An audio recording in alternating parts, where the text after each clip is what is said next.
नमस्कार दोस्तों, सुभाष की बात में आपका स्वागत है। आज देश के प्रधानमंत्री नरेंद्र मोदी ने राष्ट्रपति के धन्यवाद ज्ञापन पर एक लंबा चौड़ा भाषण दिया और उन्होंने अपने भाषण में ये बात भी कही कि अब चुनाव को 100-125 दिन बचे हैं। तो उन्होंने धन्यवाद ज्ञापन के बहाने अपनी सारी उपलब्धियां गिनाई और उन्होंने ये बताने से गुरेज नहीं किया बार बार कि जो कांग्रेस के पीछे बीते साल थे उनकी तुलना में 2014 से अब तक उन्होंने जो किया है वो कांग्रेस जो है वो पहले नहीं कर पाई। 9 दिन चले 2.5 कोस की कहावत भी उन्होंने कहा और उन्होंने बहुत सारे ताने सपाटे भी दिए, पर अपनी उपलब्धियों को गिनाने से वो नहीं चुके। जब प्रधानमंत्री नरेंद्र मोदी अपनी उपलब्धियां गिनाते हैं तो वो कश्मीर से धारा 370 जो हटाना उसको गिनाना नहीं भूलते हैं। वो नारी शक्ति वंदन जो अधिनियम है उसको वो रेखांकित करते हैं। अयोध्या में रामलला का जो मंदिर बना है उसको वो एक बड़ी उपलब्धि मानते हैं। वो जो कहते हैं कि अंतरिक्ष से लेकर ओलंपिक तक हमने नारी शक्ति को समर्थ बनाया है, वो उन सारी बातों को वो अपने भाषण में लेते हैं जो उनकी उपलब्धियां बड़ी उपलब्धियां हैं। और ये बड़ी उपलब्धियों की जो फहरिस्त है वो लंबी है और वो चुनाव में जाने वाले हैं। इसलिए वो न केवल कर्पूरी ठाकुर की बात करते हैं कि उनको भारत रत्न दिया गया और वो कहते हैं कि कांग्रेस ने उनका अपमान किया, वो ओबीसी की बात करते हैं। ऐसी बहुत सारी बातें उन्होंने आज कही जो एक प्रकार से समझ लीजिए कि अब लोकसभा चुनाव में जाने का जो उनका भाषण होना चाहिए, प्रस्थान जहां से वो करना चाहते हैं वो भाषण उनका था। और उन्होंने ये भी कहा कि अब की बार बाकी लोग दोहराते रहे तो ये सब बातें वो करते रहे। तो अब हम बात करते हैं कि जाने माने चुनावी रणनीतिकार प्रशांत किशोर से एक दर्शक ने पूछा कि आप मोदी और राहुल दोनों के साथ काम कर चुके हैं, आप इन दोनों नेताओं की सबसे बड़ी ताकत किसे मानते हैं? तो प्रशांत किशोर ने कहा कि नरेंद्र मोदी के पास संघ के कार्यकर्ता के रूप में पूरे देश में घूम घूम कर लोगों से बहुत करीब से मिलने वालों का, उनसे रिश्ते बनाने वालों का अनुभव है, फिर संगठन में काम करने का, फिर मुख्यमंत्री रहने का, फिर प्रधानमंत्री के तौर पे उनका कार्यकाल। देश की राजनीति में इतना विशद और ज़मीनी अनुभव रखने वाला नेता खोजना बहुत मुश्किल है। इसकी बानगी एक बार फिर देश की सबसे बड़ी पंचायत में दिखी जब राष्ट्रपति के अभिभाषण पर धन्यवाद प्रस्ताव पर बोलते हुए प्रधानमंत्री नरेंद्र मोदी ने विपक्ष पर जमकर हमला बोला। चुनाव से पहले उन्होंने इस अवसर को भुनाने में कोई चूक नहीं की, बल्कि देश के विपक्ष की बदहाली के लिए उन्होंने कांग्रेस को जिम्मेदार ठहराते हुए इस बार भाजपा को 370 सीट और एनडीए को 400 पर पार पहुंचाने की अपील कर दी। इस दौरान उन्होंने देश को दुनिया की तीसरी बड़ी अर्थव्यवस्था बनाने का सपना दिखाया। उन्होंने कहा कि आज हम 5वें स्थान पर हैं, लेकिन इस पर विपक्ष मौन है। पंडित जवाहरलाल नेहरू के एक पुराने भाषण का हवाला देते हुए उन्होंने कहा कि कांग्रेस को हमेशा इस देश के सामर्थ्य पे संदेह रहा है। इस दौरान उन्होंने कहा कि कांग्रेस परिवारवाद में उलझकर रह गई है। तो ये नरेंद्र मोदी जब बहुत सारी बातें कर रहे थे तो वो कह रहे थे कि हमने जो है बहुत सारी चीज़ों का वो इस्तेमाल कर रहे थे कि उत्तर से दक्षिण और पूर्व से पश्चिम भटकी लटकी योजनाओं को हमने मेरे कार्यकाल में लोगों ने पूरा होते देखा। हमने अंग्रेजों के ज़माने के जो कानून थे उनको हमने खारिज किया, दंड के प्रावधान को ख़त्म किया और न्याय को ताकत दी। जो ऐसे कानून जो अप्रासंगिक हो गए थे हमने उनको हटाया। अमृत भारत और नमो भारत जो हम भविष्य की उम्मीद के रूप में हमने उसको देखा। विकसित भारत की संकल्पना जो है, संकल्प यात्रा जो थी वो उसके बारे में उन्होंने अपने भाषण में बात की। वो भगवान राम उन्होंने कहा कि अपने घर लौटे, ऐसे मंदिर का निर्माण जो भारत की महान सांस्कृतिक परंपरा को ऊर्जा देता है। भगवान राम के मंदिर को लेकर हम लगातार देख रहे हैं कि वो बात कर रहे हैं। उन्होंने ये भी बताया कि 55 करोड़ से अधिक गरीबों को आयुष्मान कार्ड देकर हमने बीमारी से लड़ने की ताकत दी है। 80 करोड़ से अधिक परिवारों को, लोगों को मुफ्त अनाज की सुविधा दी है ताकि कोई भूखा ना रहे। तो वो लगातार उन उपलब्धियों को गिना रहे थे और वो कह रहे हैं कि विपक्ष ने देश को निराश किया है। उन्होंने मिलेट की ताकत को बताया और कहा कि इससे 30 करोड़ किसान जो हैं वो कहीं ना कहीं लाभान्वित होंगे। वोकल से लोकल की बात उन्होंने की, उन्होंने मेक इन इंडिया की बात की, कुटीर उद्योगों की बात की, उन्होंने खादी की बात की। वो लगातार उन सारे हैंडलूम की बात उन्होंने की और कहा कि करोड़ों बुनकर जो हैं उनको रोजी रोटी मिल रही है। हर कोने में गरीब को समृद्ध बनाने का प्रयास उन्होंने कहा कि उनकी सरकार ने पिछले 10 साल में किया है। और जैसा कि मैं कहा कि वो जानते हैं कि जातिगत गणना का कार्ड जो है, जो ओबीसी है, उसके लिए उन्होंने जो कर्पूरी ठाकुर का नाम लिया और कहा कि हमने उनको भारत सम्मान दिया। पर 1970 में जब वो बिहार के मुख्यमंत्री थे तो कांग्रेस कैसे अति पिछड़े व्यक्ति को सत्ता से हटाना चाहती थी। वो कह रहे हैं कि कांग्रेस विपक्ष की भूमिका निभाने में नाकाम रही। हमारे समय में लोकतंत्र की गरिमा कई गुना बढ़ी। इससे बहुत सारे लोगों को असहमति हो सकती है, क्योंकि लगता है कि मोदी सरकार में असहमति के लिए उतना स्थान नहीं है जितना कि पहले था। उन्होंने कहा कि हम भ्रष्टाचार के खिलाफ जो है वो लड़ाई जारी रखेंगे, जिनने देश को लूटा है उनको लौटाना पड़ेगा। ये बात उन्होंने कहा। उन्होंने कहा कि हमारी जो एजेंसियां हैं वो स्वतंत्र हैं और हमने उनको स्वतंत्र रखा। इस पर विपक्ष ने बहुत शोर मचाया, क्योंकि मोदी सरकार पे ये आरोप है कि जितनी केंद्रीय एजेंसियां हैं कहीं ना कहीं वो मोदी सरकार उनका उपयोग विपक्ष के लिए कर रही है। और लगातार हम देखते हैं कि चाहे दिल्ली में अरविंद केजरीवाल हों, चाहे हेमंत सोरेन हों, चाहे भूपेश बघेल हों, चाहे कहीं के भी नेता हों जो विपक्ष में हैं, उनको घेरने का काम केंद्रीय एजेंसियां कर रही हैं।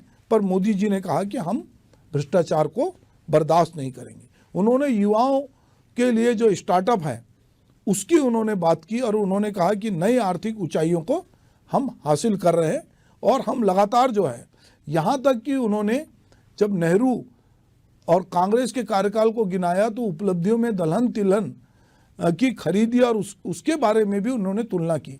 तो वो अपने साथ तुलनात्मक चार्ट भी लेके बैठे थे।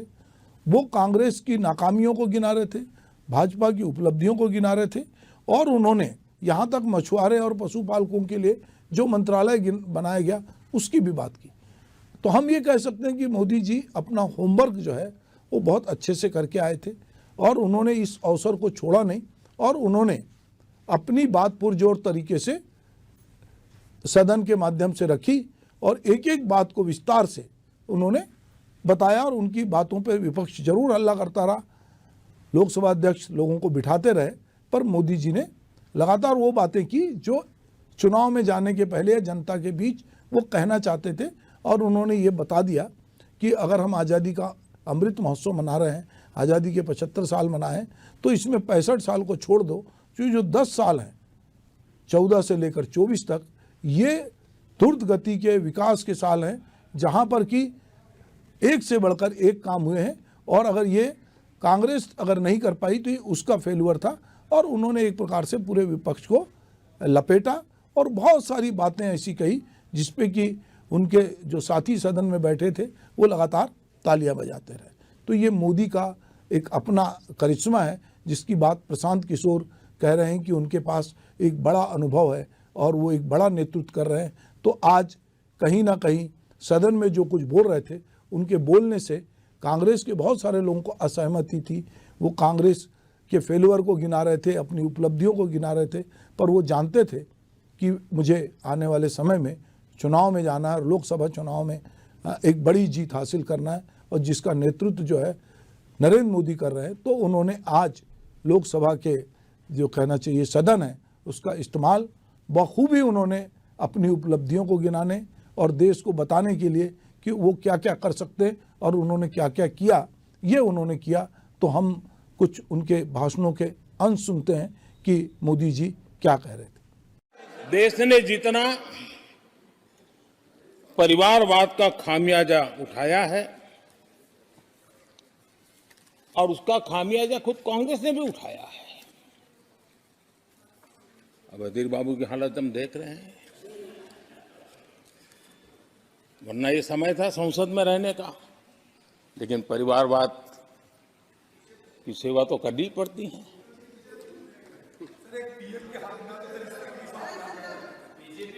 आदरणीय अध्यक्ष जी, अब हालत देखिए, हमारे खड़गे जी इस सदन से उस सदन शिफ्ट हो गए, और गुलाम नबी जी तो पार्टी से ही शिफ्ट कर गए। ये सब परिवारवाद के भेंट चढ़ गए और भारत की मजबूत अर्थव्यवस्था को आज पूरी दुनिया सराह रही है, पूरी दुनिया उससे प्रभावित है। और जब विश्व संकट से गुजर रहा है तब तो उनको और ज्यादा अच्छा लगता है। G20 समिट के अंदर सारे देश ने देखा है कि पूरा विश्व भारत के लिए क्या सोचता है, क्या कहता है, क्या आशा करता है।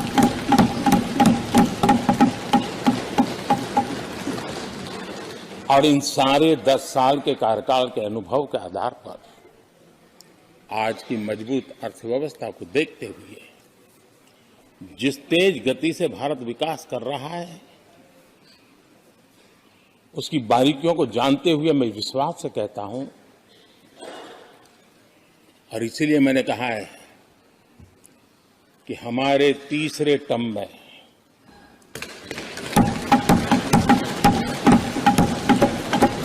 भारत दुनिया की तीसरी बड़ी आर्थिक ताकत बनेगा।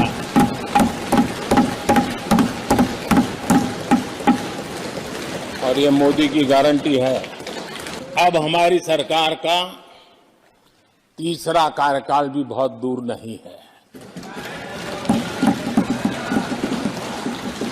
ज्यादा से ज्यादा 100-125 दिन बाकी है। और अब की बार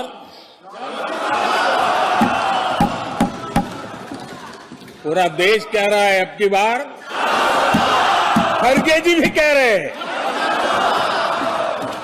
लेकिन अध्यक्ष जी, मैं आमतौर पर ये आंकड़े के चक्कर में नहीं पड़ता हूं, लेकिन मैं देख रहा हूं देश का मिजाज एनडीए को तो 400 पार कर पाई के रहेगा,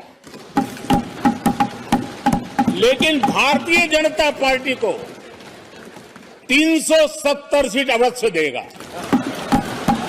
मैंने कहा था देश को अगले 1000 वर्षों तक समृद्ध और सिद्धि के शिखर पर देखना चाहिए। तीसरा कार्यकाल अगले 1000 वर्षों के लिए एक मजबूत नींव रखने का कार्यकाल है। तो दोस्तों, आपने ये देखा कि प्रधानमंत्री नरेंद्र मोदी ने अपनी बात किस चतुराई से या अपनी जितने उपलब्धियों के कार्ड थे कितने अच्छे से रखे, और साथ साथ उन्होंने विपक्ष को भी लपेटे में लिया और उन्होंने बहुत सारी चीज़ों के लिए उन्होंने कहा कि उसके लिए कांग्रेस जिम्मेदार है, विपक्ष को उन्होंने जिम्मेदार ठहराया। उन्होंने जो कुछ उन पे पिछले 5-10 सालों में आरोप लग रहे थे उसका एक प्रकार से कहना चाहिए कि उन्होंने जवाब देने की कोशिश की। आप उनके जवाब से सहमत हो सकते हैं, असहमत हो सकते हैं, आप ये बात से भी असहमत होते हैं कि केंद्रीय एजेंसियां स्वतंत्र काम कर रही हैं, ऐसा आपको नहीं लगता। पर मोदी जी जब सदन में जिस आत्मविश्वास और कॉन्फिडेंस के साथ अपनी बात कहते हैं, और हम जानते हैं कि जितना मीडिया है उसमें सब जगह मोदी जी लाइव थे, और सोशल मीडिया के जरिए, डिजिटल प्लेटफॉर्म के जरिए मोदी जी के ये जो आज के भाषण है इसको बहुत प्रसारित किया जाएगा। और उनके पास एक बड़ी फौज है कार्यकर्ताओं की, चाहे वो संघ की हो चाहे भाजपा की हो। वो अब इस पूरे भाषण के बहुत सारे रील बनाकर लोगों के बीच ले जाएंगे, और हम देखेंगे कि 100-125 दिन में जो कि लोकसभा चुनाव होना है, ये सारे जो बातें आज उन्होंने कही है वो हमको बार बार सुनाई देगी। तो देखते हैं लोकसभा चुनाव में मोदी का जादू कितना चलता है। उन्होंने जितनी उपलब्धियां गिनाई 10 साल की, और उनके पास 100 साल का विजन है, वो अब 2047 की भी बात करते हैं और अगले चुनाव की भी बात करते हैं। तो आने वाला समय बताएगा कि आज जो मोदी जी ने भाषण दिया है लोकसभा में वो जनता के दिलो दिमाग में कितना असर करता है। नमस्कार।